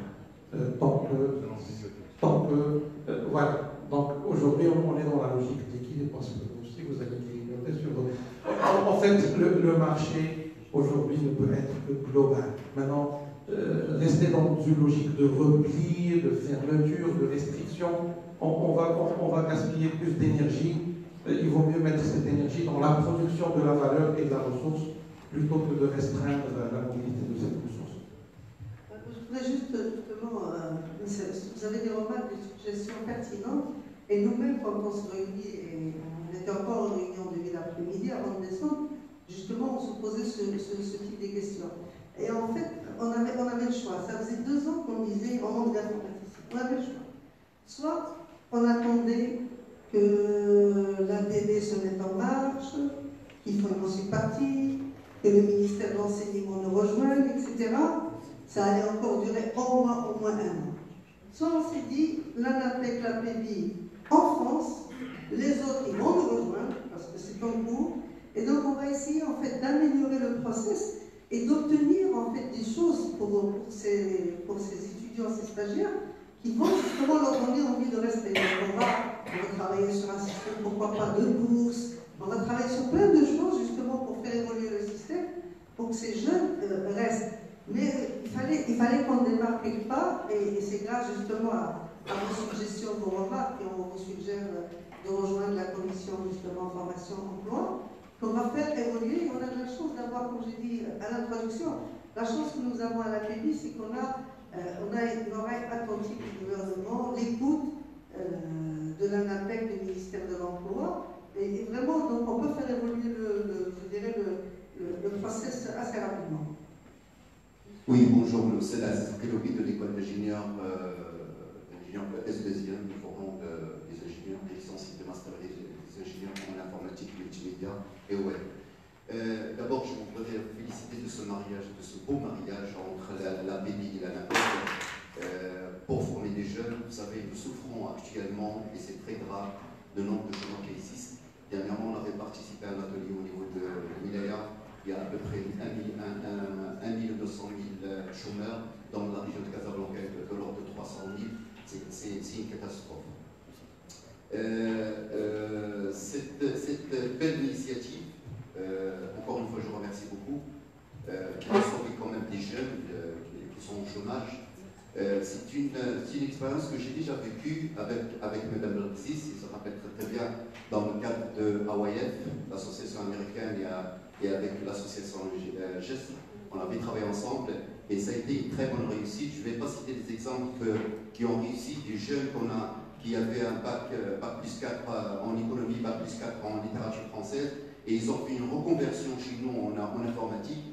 Allez voir maintenant où ils sont situés avec de très bons salaires, et je suis très content et je vous remercie infiniment pour cette initiative. Je vais dire peut-être une chose qu'il a dit Sibel Haran, notre vice-président de la fédération MED, qui est une chose très importante, c'est le choix des candidats. C'est très important, ce qu'il a dit tout à l'heure est très intéressant, de commencer à 25 et finir avec 12, ce sera une perte. Une perte pour nous tous, pour les sociétés, pour l'ANAPEC, pour la PEBI, pour tout le monde. Et même pour nous, les formateurs, les centres de formation, c'est aussi une perte pour nous. Et c'est pour ça qu'il faut poser des conditions draconiennes sur le choix des candidats qui vont participer. Il faut prendre que les gens qui sont intéressés et très motivés. Vous savez, moi j'ai toujours été libéral pour les jeunes qui veulent partir en France, qui partent en France, aux États-Unis. C'est pas le problème. Vous savez, Madame le Président, peut-être est au courant, les gens qui sont dans la formation souveraine, il y a des sites des États-Unis qui veulent embaucher des jeunes. Donc, même les États-Unis, il y a un problème d'embauche. Donc, il n'y a pas que le Maroc. Comme l'a dit Mme Lordzis tout à l'heure, s'ils partent d'un côté, on va les récupérer de l'autre côté, par l'investissement, par l'immobilier, par plein de choses. Par contre, j'ai une proposition pour les étudiants. Moi, je suis passé par là parce que je suis professeur à l'école d'enseignement, entre autres. Et je me rappelle quand j'étais contractuel du ministère, et chaque année, pour bénéficier d'une bourse, il fallait signer un engagement de 8 ans. C'est une proposition que je laisse filer, il faut réfléchir. Chaque candidat qui va se présenter, il faut qu'il signe, c'est une proposition personnelle, qu'il doit signer un engagement, je ne sais pas de combien d'années, pour qu'il reste Parce que c'est pas bon de former des jeunes avec toutes les conditions et les problématiques que nous vivons, et peut-être demain il va partir en France ou ailleurs. Donc moi, ce que je propose, c'est un engagement d'un certain nombre d'années, de le faire ici au Maroc, et après s'ils veulent partir pour ailleurs. Merci beaucoup.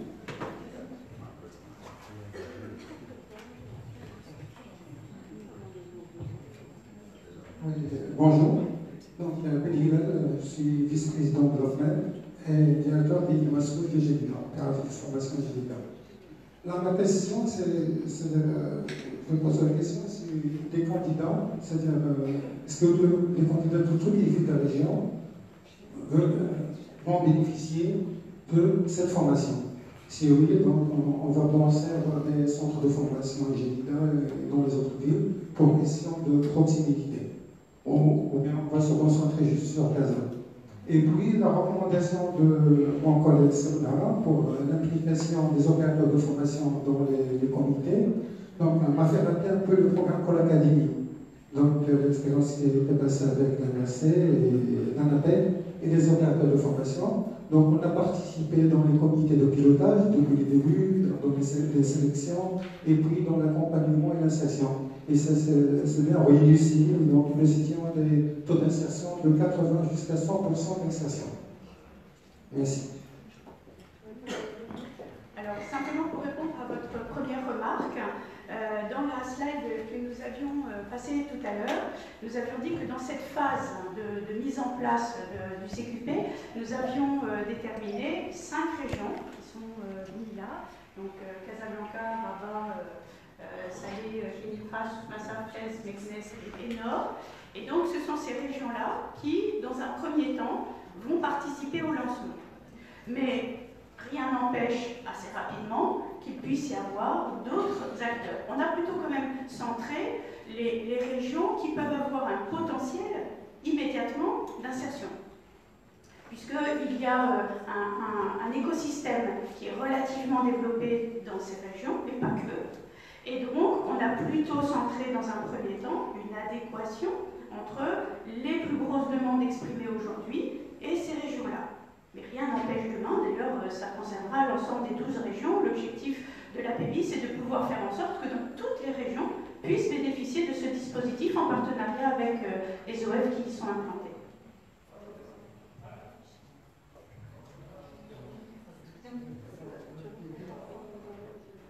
Juste pour revenir à la question de Sylvie par rapport aux opérateurs de formation, donc vous connaissez déjà le dispositif de l'ANAPEC et vous connaissez également que le dispositif ANAPEC offre toutes les possibilités et flexibilités nécessaires aux opérateurs de formation.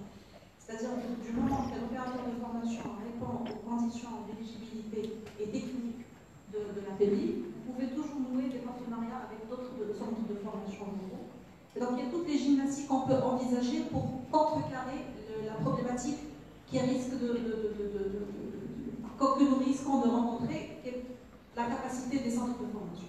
Donc vous pouvez toujours nouer des partenariats avec des centres de formation et déposer des candidatures mutualisées chez la FEDI, et donc toutes les solutions sont possibles. Pour répondre à la question de M. Bouka, le concept du CQP n'a rien à voir avec la formation qualifiante.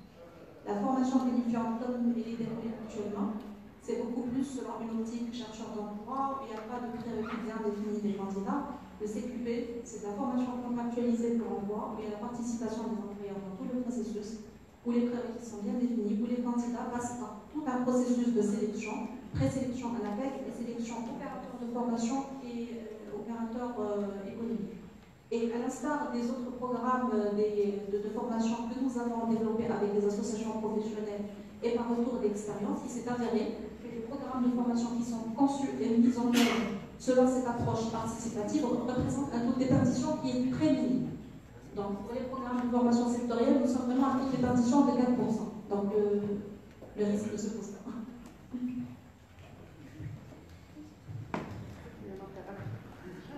Bonjour, je suis David, humaniste. Un grand merci pour ce séminaire et cette présentation. Donc, je voulais en effet partager l'expérience d'humaniste et dans quelle mesure ce type de programme peut aider les entreprises dans leur croissance.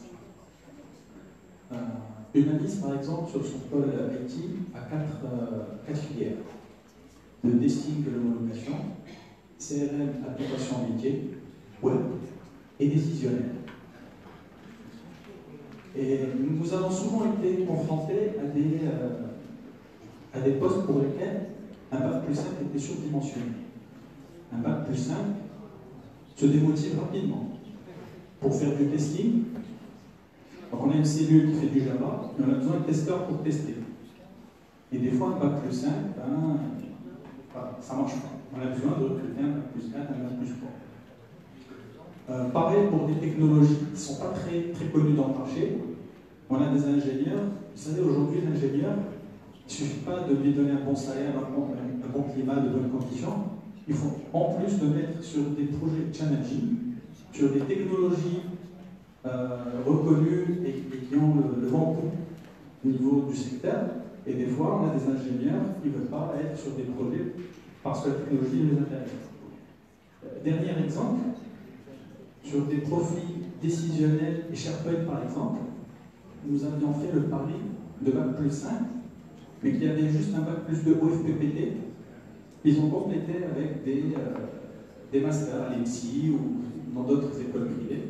Et ils se sont avérés être de très très bons techniciens. Et c'est ce que demandait le chef de projet ou directeur de projet en France. Donc tout ça pour dire que certes, on ne va pas tout régler avec des bacs plus 3 reconvertis, mais je pense qu'en fonction de l'organisation, de la structuration de chaque entreprise, il y a de quoi faire. Il y a de grandes multinationales qui peuvent avoir cette flexibilité de s'organiser, même par rapport aux soft skills, à la communication, en français, etc. Oui, aujourd'hui c'est une obligation.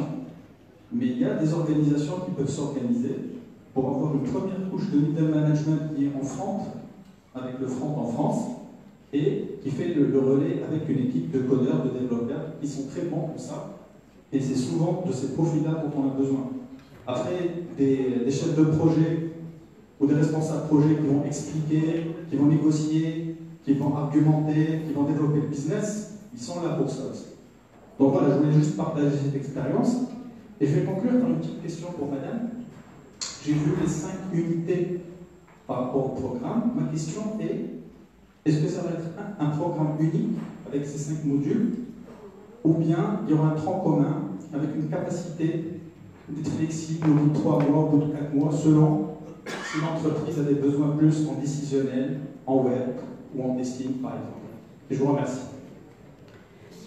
Merci beaucoup déjà pour ce témoignage qui va tout à fait dans le sens de l'initiative de la BEBI en partenariat avec la NAPEC. Pour répondre à votre question, pour l'instant, on a déterminé qu'il y avait un programme spécifique qui prenait en compte 80% des demandes. J'essaie de vous voir en même temps. Je ne sais pas si ma voix porte suffisamment. Voilà, 80% de la demande qui inclut notamment les éléments dont vous venez de noter. On vous transmettra l'ensemble du programme.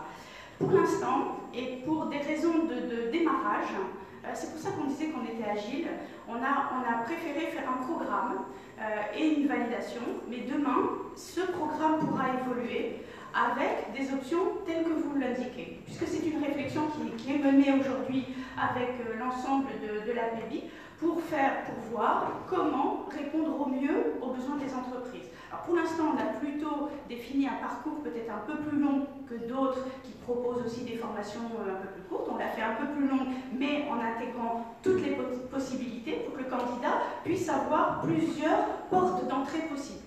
Vous avez ce besoin, une autre entreprise peut en avoir une autre, donc c'est pour répondre à 80% à peu près des besoins.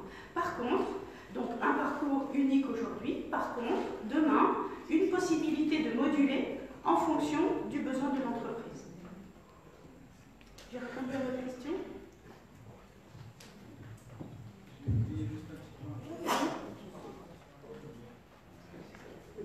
Une ou deux dernières questions, que vous avez 7h30 pour terminer les discussions pour la cocktail, bien sûr.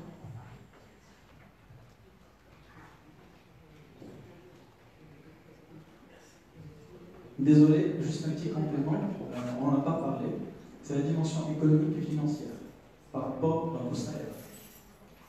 pense qu'un candidat qui est formé, on connaît tous les salaires d'entrée des ingénieurs, donc ça peut avoir aussi un impact pour l'entreprise d'un point de vue économique, et ça peut faire réfléchir un peu plus les collègues, les collaborateurs. Je pense que ça va essayer de stabiliser un petit peu cette inflation qui est très tendue, qui s'accélère d'année en année et qui risque de mettre carrément en péril le secteur d'activité au Maroc. Parce qu'aujourd'hui, nos donneurs d'ordre n'hésitent pas à aller voir la Pologne, l'Ukraine, le Portugal, le Sénégal, entre autres.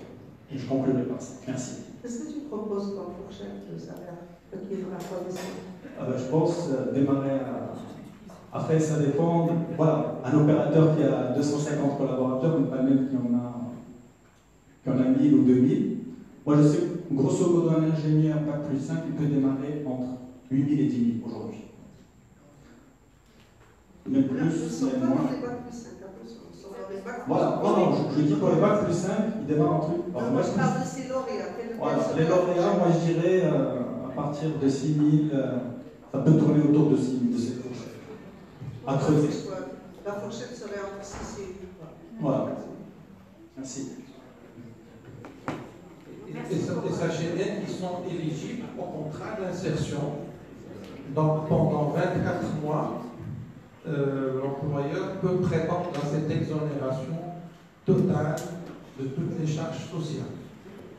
Donc il n'y a qu'à gagner sur cette opération. Simplement pour compléter ce qu'a dit Hippolyte, c'est qu'effectivement, cette initiative vient aussi pour l'amélioration de la compétitivité des entreprises marocaines. Est-ce qu'il y a une dernière question? Donc, il n'y a plus qu'à vous remercier encore une fois pour votre présence. Donc, on va revenir vers vous, je pense qu'on a vos coordonnées par rapport à un petit questionnaire pour vos engagements. Et donc, vraiment, on prend compte beaucoup la PAPEC et la PEDI sur votre engagement professionnel et on continue les discussions autour d'un petit cocktail. Et encore merci.